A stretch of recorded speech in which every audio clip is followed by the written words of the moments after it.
اگلی لائن کو سمجھتے ہیں. واو نون زبر ون، را زبر حر، ون حر. اب یہاں پہ پہلے ہی سے را پر جزم ہے. آیت مکمل ہونے پر ہم جزم لگاتے ہیں نا وقف کی صورت میں، تو یہاں پہ تو جینون ہی جزم آ رہی ہے، تو ہم کیسے وقف کریں گے؟ جب بھی ہم نے کہیں پہ رکنا ہو تو اسی طرح سے حرف پر جزم لگا کے وقف کرتے ہیں. ونحر، یہی طریقہ کار ہے وقف کا. ونحر وقفاً، ونحر. را زبر فر، غین با زبر غب، فرغب. اب آیت مکمل ہو رہی ہے اور با کے اوپر کیا آ گیا؟ لفظ جزم آ گئی. اور با کون سا حرف ہے؟ یہ ہے حروف قلقلہ میں سے با. جب با کے اوپر، قوف کے اوپر، قا کے اوپر، جیم کے اوپر جزم آ جاتی ہے تو وہ قلقلہ والے حرف بن جاتے ہیں. اس کو اب وقفاً ہم نے پڑھنا کیسے ہے؟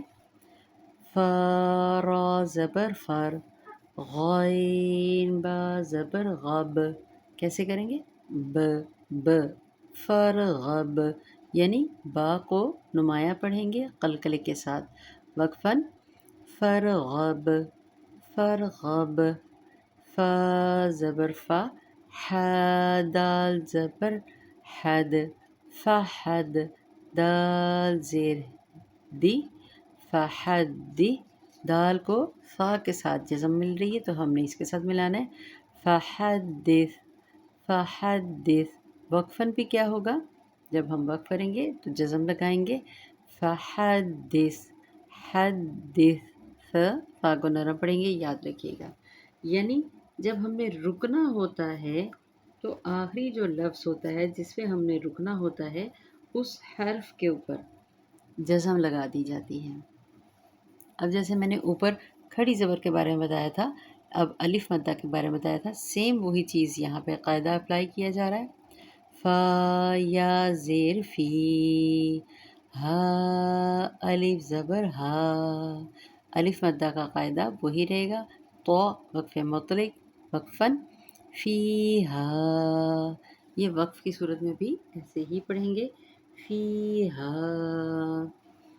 تا ہا زبر تا، تا زبر تا، تا تا.